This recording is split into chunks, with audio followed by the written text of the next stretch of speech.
ದೇವರಿಗೆ ಸ್ತೋತ್ರ. ಇಬ್ರಿಯರಿಗೆ ಬರೆದ ಪತ್ರಿಕೆ 11ನೇ ಅಧ್ಯಾಯ 1ರಿಂದ ವಚನಗಳು. ನಂಬಿಕೆಯ ಮಹತ್ವಕ್ಕೆ ದೃಷ್ಟಾಂತಗಳು. ನಂಬಿಕೆಯು ನಾವು ನಿರೀಕ್ಷಿಸುವವುಗಳ ವಿಷಯವಾಗಿ ಭರವಸೆದಿಂದಿರುವುದು, ಕಣ್ಣಿಗೆ ಕಾಣದವುಗಳನ್ನು ನಿಜವೆಂದು ತಿಳಿದುಕೊಳ್ಳುವುದು ಆಗಿದೆ. ನಮ್ಮ ಪೂರ್ವಿಕರು ನಂಬಿಕೆಯುಳ್ಳವರಾಗಿದ್ದರಿಂದಲೇ ಒಳ್ಳೆಯ ಹೆಸರನ್ನು ಹೊಂದಿದ್ದರು. ಲೋಕಗಳು ದೇವರ ಮಾತಿನಿಂದ ನಿರ್ಮಿತವಾದವೆಂದು ನಂಬಿಕೆಯಿಂದಲೇ ನಾವು ತಿಳಿದುಕೊಂಡು, ಕಾಣಿಸುವ ಈ ಜಗತ್ತು ದೃಶ್ಯ ವಸ್ತುಗಳಿಂದ ಉಂಟಾಗಲಿಲ್ಲವೆಂದು ಗ್ರಹಿಸುತ್ತೇವೆ. ನಂಬಿಕೆಯಿಂದಲೇ ಹೇಬೇಲನು ಕಾಯಿನನ ಯಜ್ಞಕ್ಕಿಂತ ಶ್ರೇಷ್ಠವಾದ ಯಜ್ಞವನ್ನು ದೇವರಿಗೆ ಸಮರ್ಪಿಸಿದನು. ಅದರ ಮೂಲಕ ತಾನು ನೀತಿವಂತನೆಂದು ಸಾಕ್ಷಿ ಹೊಂದಿದನು. ದೇವರು ಅವನ ಕಾಣಿಕೆಗಳನ್ನು ಅಂಗೀಕಾರ ಮಾಡಿದ್ದೇ ಆ ಸಾಕ್ಷಿ. ಅವನು ಸತ್ತಿದ್ದರೂ ಅವನ ನಂಬಿಕೆಯ ಮೂಲಕ ಇನ್ನೂ ಮಾತಾಡುತ್ತಾನೆ. ಹನೋಕನು ಮರಣವನ್ನು ಅನುಭವಿಸದೆ ಒಯ್ಯಲ್ಪಟ್ಟದ್ದು ನಂಬಿಕೆಯಿಂದಲೇ. ಅವನನ್ನು ದೇವರು ತೆಗೆದುಕೊಂಡು ಹೋದುದರಿಂದ ಅವನು ಯಾರಿಗೂ ಸಿಕ್ಕಲಿಲ್ಲ. ಅವನು ಒಯ್ಯಲ್ಪಡುವುದಕ್ಕಿಂತ ಮೊದಲು ದೇವರಿಗೆ ಮೆಚ್ಚುಗೆಯಾಗಿದ್ದಾನೆಂಬುದು ಸಾಕ್ಷಿ ಉಂಟು. ಆದರೆ ನಂಬಿಕೆಯಿಲ್ಲದೆ ದೇವರನ್ನು ಮೆಚ್ಚಿಸುವುದು ಅಸಾಧ್ಯ. ದೇವರ ಬಳಿಗೆ ಬರುವವನು ದೇವರು ಇದ್ದಾನೆ ಮತ್ತು ತನ್ನನ್ನು ಹುಡುಕುವವರಿಗೆ ಪ್ರತಿಫಲವನ್ನು ಕೊಡುತ್ತಾನೆ ಎಂದು ನಂಬುವುದು ಅವಶ್ಯ.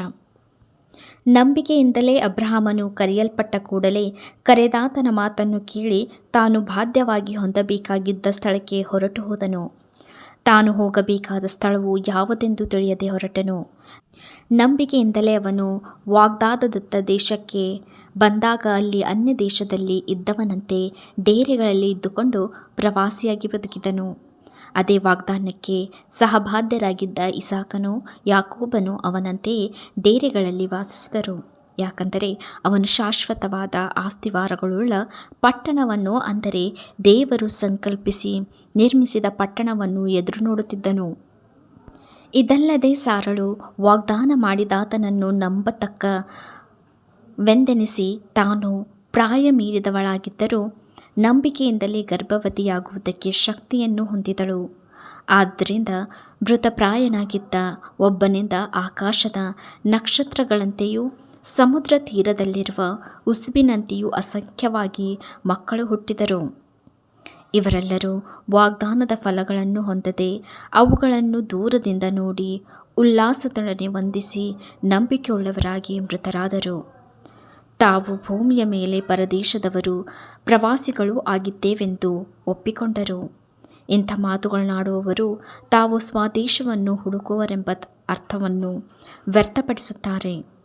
ತಾವು ಹೊರಟು ಬಂದಿದ್ದ ದೇಶದ ಮೇಲೆ ಮನಸ್ಸಿಟ್ಟವರಾಗಿದ್ದರೆ ತಿರುಗಿ ಅಲ್ಲಿಗೆ ಹೋಗುವುದಕ್ಕೆ ಅವರಿಗೆ ಯಾವಾಗಲೂ ಅವಕಾಶವಿತ್ತು. ಆದರೆ ಅವರು ಪರಲೋಕವೆಂಬ ಉತ್ತಮ ದೇಶವನ್ನು ಹಾರೈಸುವವರು. ಆದ್ದರಿಂದ ದೇವರು ಅವರ ದೇವರೆನ್ನಿಸಿಕೊಳ್ಳುವುದಕ್ಕೆ ನಾಚಿಕೆಗೊಳ್ಳದೆ ಅವರಿಗೋಸ್ಕರ ಪಟ್ಟಣವನ್ನು ಸಿದ್ಧ ಮಾಡಿದ್ದಾನೆ. ಅಬ್ರಹಾಮನು ಪರಿಶೋಧಿತನಾಗಿ ನಂಬಿಕೆಯಿಂದಲೇ ಇಸಾಕನನ್ನು ಸಮರ್ಪಿಸಿದನು. ಇಸಾಕನು ಅವನ ಏಕಪುತ್ರನಾಗಿದ್ದರು ಮತ್ತು ಇಸಾಕನಿಂದ ಹುಟ್ಟುವವರೇ ನಿನ್ನ ಸಂತತಿ ಅನ್ನಿಸಿಕೊಳ್ಳುವರೆಂದು ದೇವರು ಅವನಿಗೆ ಹೇಳಿದ್ದರೂ ಆ ವಾಗ್ದಾನಗಳನ್ನು ಹೊಂದಿದವನು ಆ ಒಬ್ಬನೇ ಮಗನನ್ನು ಸಮರ್ಪಿಸುವುದಕ್ಕಿದ್ದನು.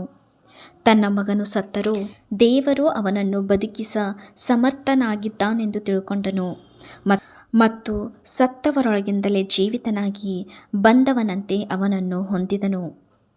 ನಂಬಿಕೆಯಿಂದಲೇ ಇಸಾಕನು ಯಾಕೋಬನನ್ನು ಏಸಾವನನ್ನು ಆಶೀರ್ವದಿಸಿದಾಗ ಮುಂದೆ ಸಂಭವಿಸಬೇಕಾದ ಸಂಗತಿಗಳನ್ನು ಸೂಚಿಸಿದನು.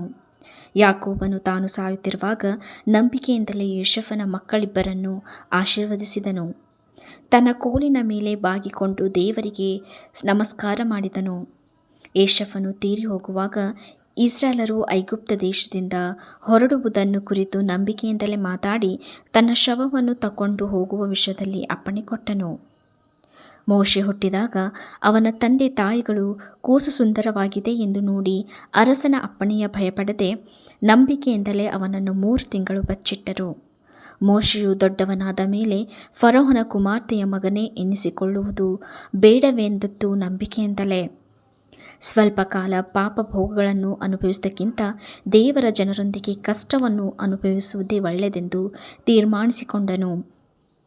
ಐಗುಪ್ತ ದೇಶದ ಸರ್ವೇಶ್ವರಕ್ಕಿಂತಲೂ ಕ್ರಿಸ್ತನ ನಿಮಿತ್ತವಾಗಿ ಉಂಟಾಗುವ ನಿಂದೆಯೇ ಶ್ರೇಷ್ಠ ಭಾಗ್ಯವೆಂದೆನಿಸಿಕೊಂಡನು. ಯಾಕಂದರೆ ಬರುವ ಪ್ರತಿಫಲದ ಮೇಲೆ ಕಣ್ಣಿಟ್ಟಿದ್ದನು. ಅವನು ಅರಸನ ರೌದ್ರಕ್ಕೆ ಭಯಪಡದೆ ಐಗುಪ್ತ ದೇಶವನ್ನು ಬಿಟ್ಟು ಹೋದದ್ದು ನಂಬಿಕೆಯಿಂದಲೇ. ಅವನು ಅದೃಶ್ಯನಾಗಿರುವಾತನನ್ನು ದೃಷ್ಟಿಸುವವನು ಎಂಬಂತೆ ದೃಢಚಿತ್ತನಾಗಿದ್ದನು.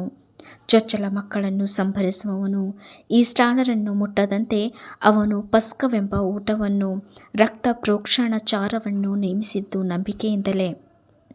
ನಂಬಿಕೆಯಿಂದಲೇ ಈಸ್ರಾಯೇಲರು ಕೆಂಪು ಸಮುದ್ರವನ್ನು ಒಣಭೂಮಿಯನ್ನು ದಾಟುವಂತೆ ದಾಟಿದರು.